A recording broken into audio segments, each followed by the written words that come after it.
Hello everyone, I am the designer of this semester's PSYC1002 research report study, and I'm not going to talk at all about the writing of the research report. I'm just going to talk from the perspective of the researcher who designed the study. And the reason why I think this will be useful is because your main purpose in writing your research report is to pretend to be the researcher who designed the research study. And you're writing up your report as if you designed the study, as if you had hypotheses about the study, and as if you got these actual results. And what are you going to do, in a sense? It's worth stressing just how genuine this process was. This is a real study that if you were a student in PSYC1001 in week 2 and went to the correct tutorial, you actually were a participant in this study. There's no saying whether or not your data was included or not. I only had time to take 50 participants from each condition. Still, that's 300 people. But you contributed to the research report as a participant. That means the data was collected in week 2, and I processed it as quickly as I could so that it was actually online by the Monday of week 3. Week 3 I managed to get it up. So there's no sense in which you can trawl around the internet looking for the correct answer, and there's no sense either in which what I'm going to say now is the correct answer, because this is data that I've literally only just seen myself, and I'm still wondering what on earth has happened. I'm going to start by describing the study itself and the inspirations for it. If you look at all these PDFs I've got here, all of these are now available in the research report folder on Blackboard, which you will see if you've completed the writing quiz with 4 marks. And or I should say these set references we can't actually put them on Blackboard because of copyright, but there's this file on Blackboard, set references, which has them and explains. All you do is you go to the library website, go to the catalogue, search by PSYC1002, and you can find them. And these are the 2 set references. I recommend you read both of these even before you listen to the rest of what I'm going to say. They could be a bit of a struggle if you're approaching this kind of topic for the first time ever, but certainly Steve Yantis writes beautifully and John Jonides writes beautifully, so go for the 1991 first and have a read of what's going on. The way the study is being constructed is that Steve Yantis and John Jonides' stimuli for their experiment 2, and let me skip ahead to experiment 2 in this study. If you've done, sorry, I'll just switch somewhere else. If you want to run yourself in the study again, there's a PDF there too. Here's the link. Here's what you need to do to run yourself in the study again. So whether you did it in week 2 or you want to do it again, you can run yourself again. Let me just go back to the Yantis paper. And if you've done the study, this kind of display will be very, very familiar to you. You have placeholders, which are basically just figure 8s, and their role, I guess, is to kind of define the presence of an object. And so your perceptual system sees 3 objects, and then when the target display appears, those 3 objects are still there, in a sense, perceptually speaking.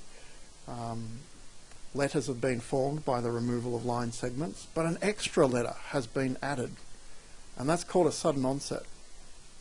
I've got a new diagram I put up just yesterday which kind of makes that really, really explicit. You've got your placeholders, and the 3 of the letters appear from those placeholders, are made out of those placeholders, but a 4th letter appears out of the blue. You just need to do the study yourself. Again, any of the conditions, they all have sudden onsets in them, and you'll notice this jarring appearance. You'll notice this jarring appearance of a sudden onset. Now, the reason why sudden onsets are studied, and you can read about this in more detail in Yantis, is because they capture attention. That they are irrelevant to the task, in the sense that they are not related to the location of the target. Sometimes a target could be a sudden onset, sometimes it could, but most of the time it's not. There's no motivation to look to a sudden onset, and yet reaction times are much faster to sudden onset targets. Or at least what's relevant to our study is that reaction times are much slower to a no onset target when a sudden onset is present. In the 1980s, but certainly it was still going on by 1990, automaticity was something that was studied a lot. Automaticity is less studied these days. Social psychologists talk about it, but they usually cite papers published in the 70s. Cognitive and perceptual psychologists kind of avoid automaticity these days because it's fairly old-fashioned. And key elements of it have been disproven. But in the language of the 80s and early 90s, Yantis and Jonides explained that what they're looking for is evidence to suggest whether or not attentional capture by sudden onsets is automatic or not. And there's two criteria they use here. One is the intentionality criteria. Now, the intentionality criteria is saying if we're attending somewhere else, if we're trying to do another task, if, for example, let's jump all the way back here, our attention has been deployed by a central cue which points to the target, then the sudden onset that appears in a location unoccupied by the target shouldn't capture our attention. The load criteria, if I can find this again, the load insensitive criteria says that if you're doing something else at the same time, if you're doing something complex, then that shouldn't matter. An automatic process should still be able to function perfectly well. So it's a fairly old concept, automaticity, but that's where this particular study by Yantis and Jonides comes from. Now, what they found in this study, and it's experiment 2, which our one is most related to, is that when you present this central endogenous means it's causing attention to be operated from the inside. When you present this central cue pointing with 100% certainty to the location of the target, then you don't get attentional capture. This, don't be confused by the terminology here. Stimulus onset asynchrony is just a fancy way of saying when the arrow appears. In our study, it always appears 200 milliseconds before the search display. So for the purposes of our study, this is the only data that really counts here. And what Yantis and Jonides appear to have shown is that when you tell someone in advance where the target will appear, then sudden onsets do not capture attention. And that's what they found. When the arrow appears at the same time, you get much slower responses when it's a no onset target with a sudden onset present, and when the arrow appears after the display, 200 milliseconds after, then you get this strong capture effect. So that evidence suggests that helping someone deploy their attention to the location of the upcoming target is going to focus them in that location, and sudden onsets appearing elsewhere should not bother them. That was a key finding, and for decades after, researchers like myself took that as a given. It seemed to be well established. There's another paper that inspired this study, and that's by Neo and Chua. And it's a much more recent paper in 2006. And it concerns their attempts to revisit this Yantis and Jonides 1990 study. So you'll find descriptions in there of the 1990 study and what they're going to do with it next. Their experiments initially attempt, I guess, to kind of replicate capture per se. So their first experiment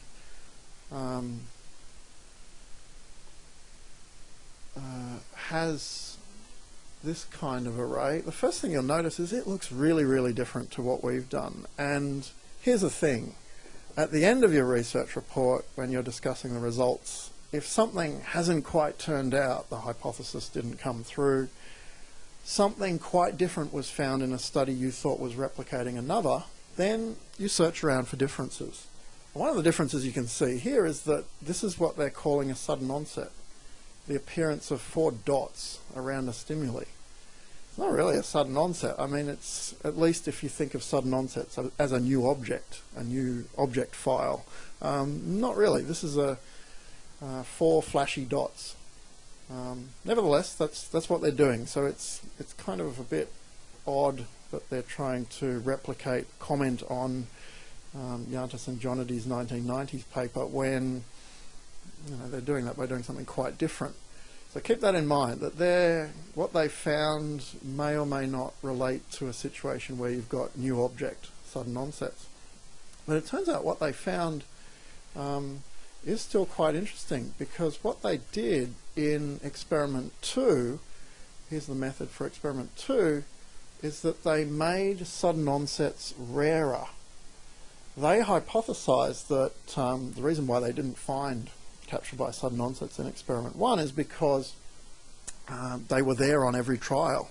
People just got used to them, they weren't novel. Why would something capture attention if it's there all the time? So what they've done is make them rarer. Of 32 trials, only 6 contained a sudden onset. Just 6, 18.75%.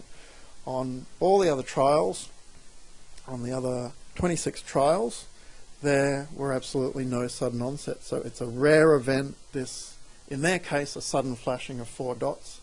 You can see those probabilities are matched pretty much exactly in our study. I did that on purpose so you could zoom in on this page and see, look, oh, we've done exactly the same thing, it's exactly the same frequency.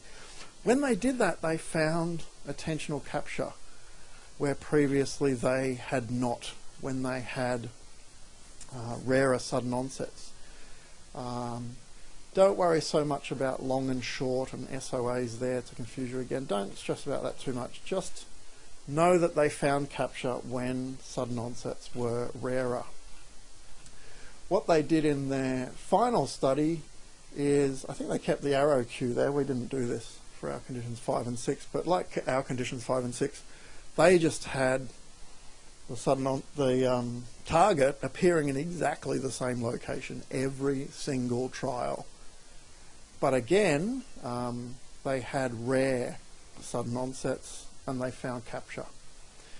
So these two studies kind of inspire the current study, because in a sense what's happening is they are examining the rarity of a sudden onset plus whether or not there's an arrow, there's a central cue allowing you to deploy your attention.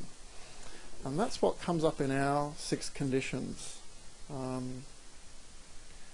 might do this, can I do this visually? Oh no, I'll go through the 6 conditions here. Okay, so condition 1 is basically similar to experiment 2 of Yantis and Jonides, where they've got the arrow, where they've got the arrow appearing, where they've got the arrow appearing after the display. In other words, in our experiment, in our condition 1, let me go to the picture, most trials are like this. And I've got a bigger version of this, so you can, I won't go there now. I'll just tell you, this is not an arrow. This is an uninformative star, basically. This is like experiment 2 of Yantis and Jonides, where the arrow appears after the search display, where it's not going to be any help whatsoever. You don't know where the target is going to appear, and a sudden onset is going to pop up and capture attention. Now, the unfortunate thing is, and this is kind of the only real anomaly in this study, is that there was no attentional capture found in that condition 1. 705 milliseconds, 706 milliseconds, that's not statistically significant. Even if it was, that's hang on, I'll go. That's not statistically significant. Even if it was, that's a teeny tiny effect size, and that is not. I can switch back. That is not what Yantis and Jonides found. That was their biggest effect. That's 100 milliseconds. That is huge. So a failure to replicate that with 50 participants is quite unusual, and really I just need to leave it at that. It's an anomaly, not sure what happened. Sometimes you just can't find the basics.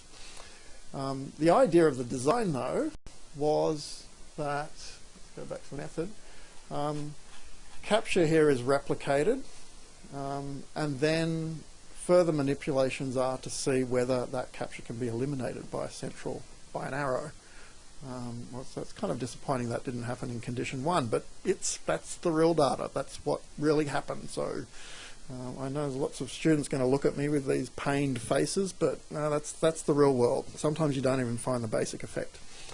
What's interesting, though, and I guess good for replicating Neo and Chua, is that our condition 2, you'll notice these probabilities identical to the method section I just showed you of experiment 2. They found capture when they made the sudden onset rarer, and so indeed did we. Let's go to condition 2.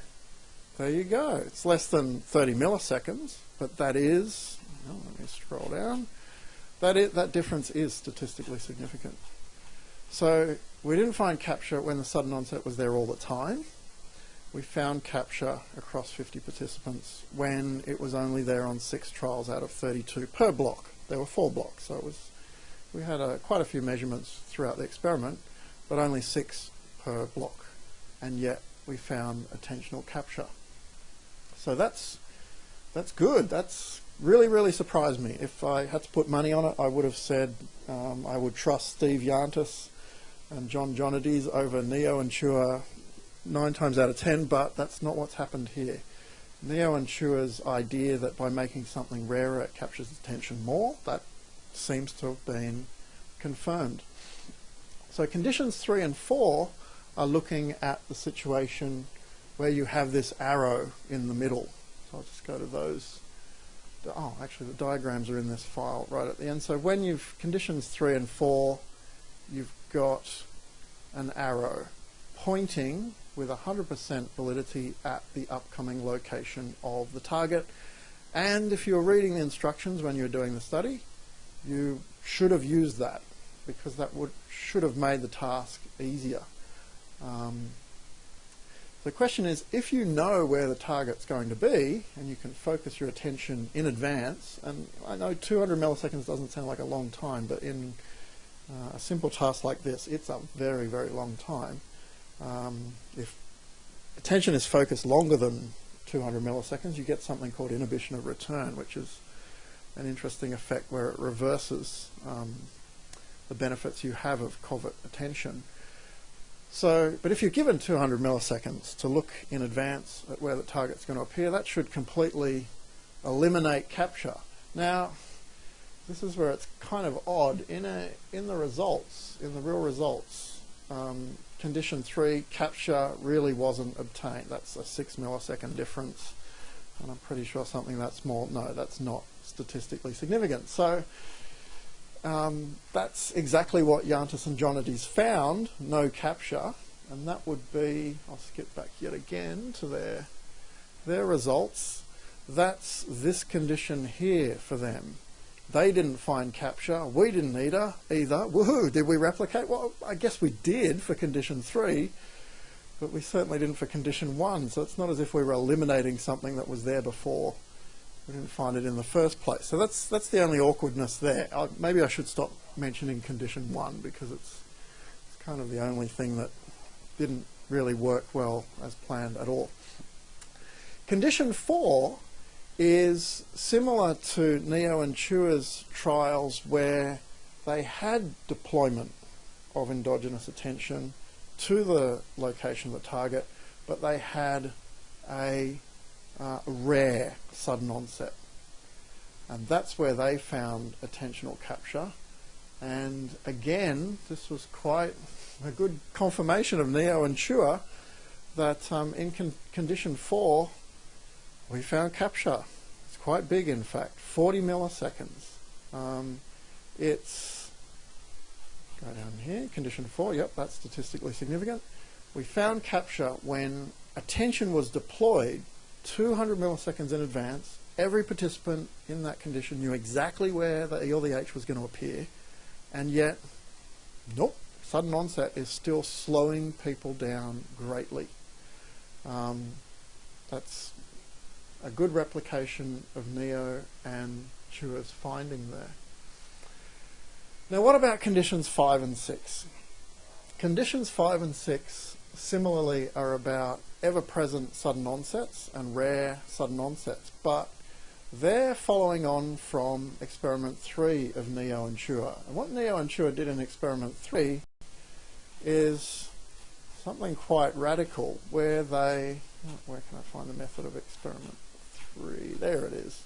The target was in the same place throughout the whole experiment.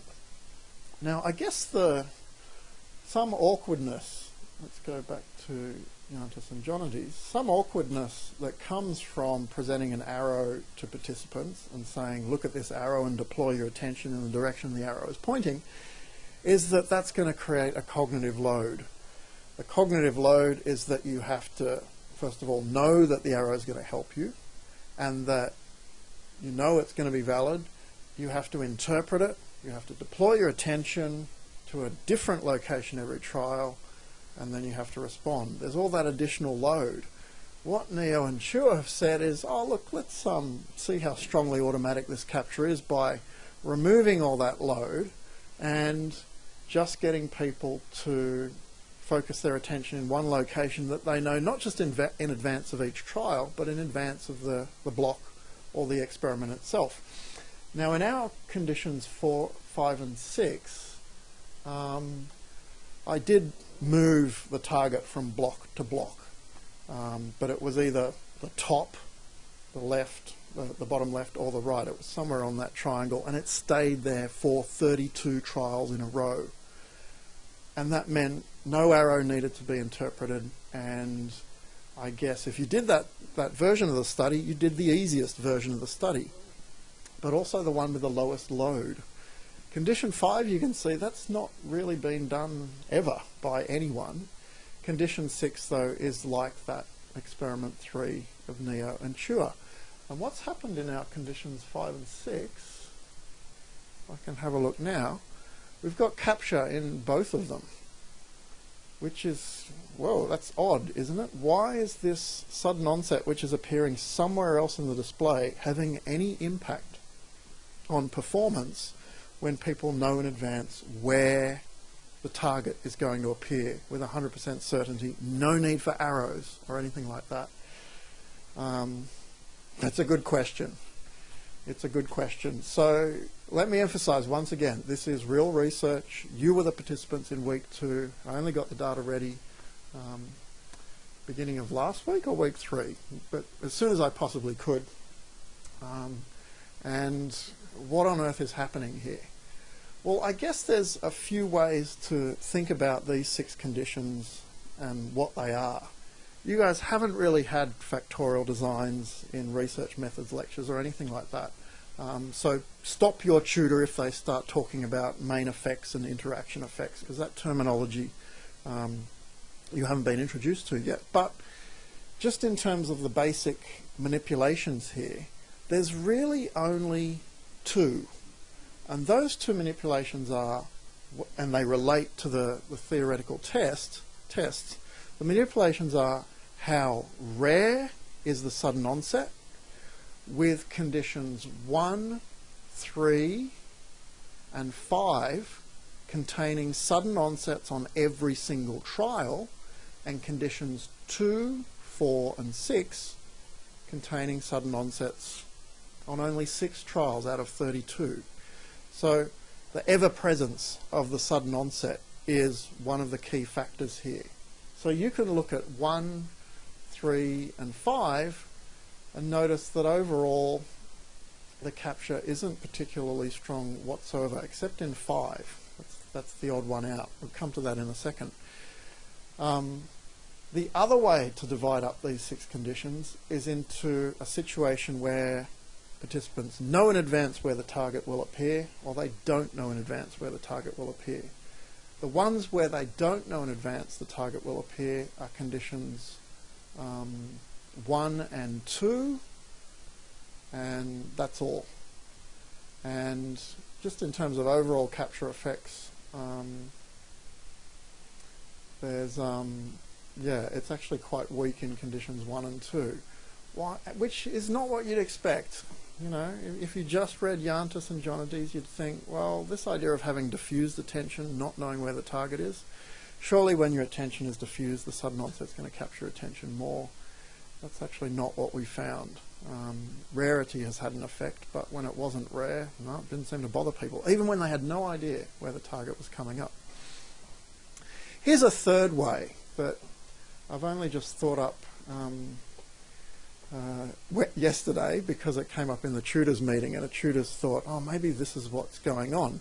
And I think it's quite a clever idea. If you think of these 6 conditions in terms of load, cognitive load, and this comes up, if you want to get some sense of what cognitive load is, you go all the way back to Yantis and talking about the old-fashioned idea of automaticity, where they're talking about the load insensitivity criterion.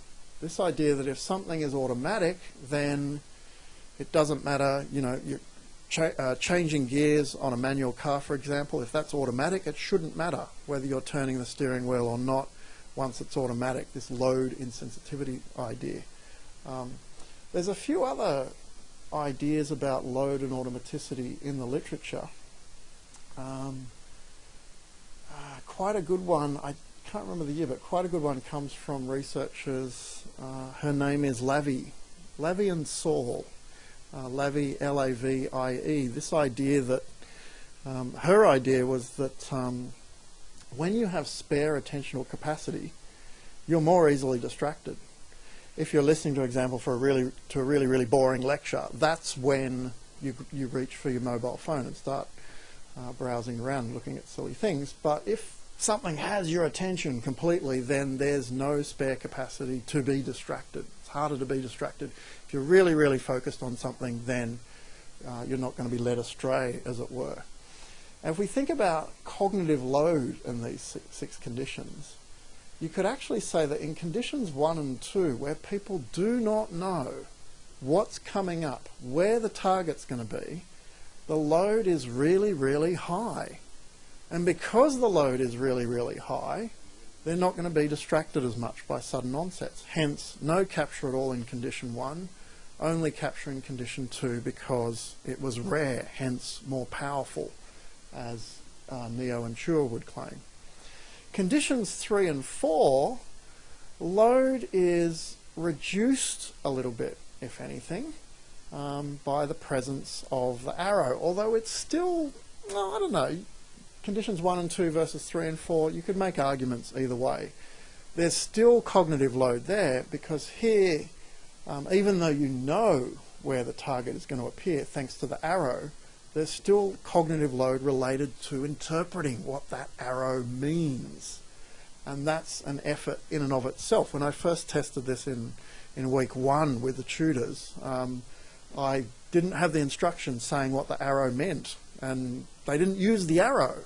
You need to read the instructions, you need to know what the arrow means, you need to use that. That's all going to be something you need to do while you're performing this visual search task.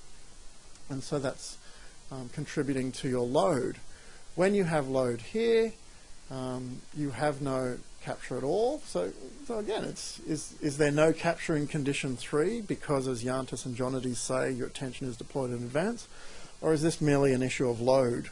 People think about the differences between the studies. You guys did 130-ish trials, whatever it was, in a fairly, hopefully it was mostly quiet classroom with a few noises from the computers, but you didn't have much practice on the task. You were overloaded in a sense. Those in conditions 3 and 4 who had to use an arrow as well, maybe it didn't capture, at least in condition 3, because you know, your attention was just all over the place trying to just complete the basic task of finding the E and the H. 5 and 6 though. 5 and 6 is a situation of extremely low load. Not only do you know where the target's going to appear on every trial, you know that because it's the same on every trial. There's no load at all from not knowing where the target is, plus there's no load at all from an arrow. There's no load from either of those factors. Look at the reaction times overall. 500 milliseconds, that's half a second. From 50 naive participants, that's an average of only 130-ish trials. That's very, very good performance. That suggests that conditions 5 and 6 were dead easy. Dead easy. And when they were dead easy and the E or the H, you still have to do the task. It's not E all the time, it's not H all the time. But you always know where what you're looking for is going to appear. So it's not even a search task in a sense. It's basically E or H, E or H. When the task is so simple, the load is so low, you have spare attentional resources, you'd think the sudden onset would be more likely to capture attention, and it does in both conditions. Actually, let me just check. Condition 5 was significant. Condition 6 was also significant. So it sounds odd. It sounds almost against Yantis to say attention could not have possibly been focused more strongly than it did in conditions than it was in conditions 5 and 6. But capture resulted, maybe because of the low load. That's another way to cut it. Now, let me just see if there's anything here I haven't talked about because it's going on 10 times longer than I ever imagined. Let's look at all these resources. I really need to stress at the end of this that this is not necessarily the right answer. This challenge you've been set to basically pretend to be the researcher is a genuine one. We haven't made up this data. Certainly if we'd made it up, I would have done something about condition 1 because that's still a mystery to me. But it's the real data. It's what was really obtained. The challenge you've been set to pretend to be the researcher is a genuine one. That means almost any interpretation is possible. Just try and restrict yourself to what is sensible and what is within this field. Focus intently on the 2 set references. I'd also recommend, particularly if you're struggling with just any of the technical details, Yantis, 1993, wrote a paper, Stimulus-Driven Attentional Capture. Try and find that one. That's a good review of the field and also comes after the 1990 paper, so it probably cites that. That's a good introduction to things. Stay within this field. In first semester this year in 1001, we did an assignment on value-driven attentional capture. I can't state more strongly that has nothing to do with any of the concepts we're looking at here. What we're looking at here is deploying attention in advance, the automaticity of capture by sudden onsets, frequency, Neo and Schuer's innovation, making it rarer makes it stronger, and cognitive load. To the extent that studies have been done in the domain of attentional capture, look at those. Also, when you're interpreting, and I mentioned this earlier but didn't kind of swing back round to it, when you're looking at these results and thinking, we did not find what so-and-so found in experiment 2 or whatever, don't be so Spartan in that sense. Be aware that particularly Neo and Schuer used different kinds of stimuli. They used something quite different to a sudden onset. And I'll show you visually quite clearly. Yantis used a suddenly appearing stimuli here. That's their idea of a sudden onset. Neo and Schuer. There's a big diagram earlier on. Neo and Schuer are just using dots. Just using dots. So that's a hell of a difference. Sorry, I've mentioned that twice, and I should really stop now. All these resources, what's still to come is an FAQ and quite a few other things. I've really just focused in this little audio log on the field itself as the designer of the research, because yes, I'm the person doing everything else this semester, but next semester we'll have a different researcher, and this is just to serve as an exemplar of what I expect. I think it's I could probably have made it shorter, but I think it's a good idea to ask the researcher to come and explain what on earth that was all about. Why did we do that? And I hope that helps a lot. In terms of how to write the report, how to construct the report, that's something you'll be talking about a lot with your tutor in the week 6 and 7 tutorials. And I wish you the best of luck. I hope this helped you understand a bit better of what we did. If it seemed like I started a bit too much in the middle, make sure you've done the study yourself. You can choose which condition you do now. You can just type in a number from 1 to 6 and run yourself in a 1-minute version of each condition, and read through the method, read through the results. I hope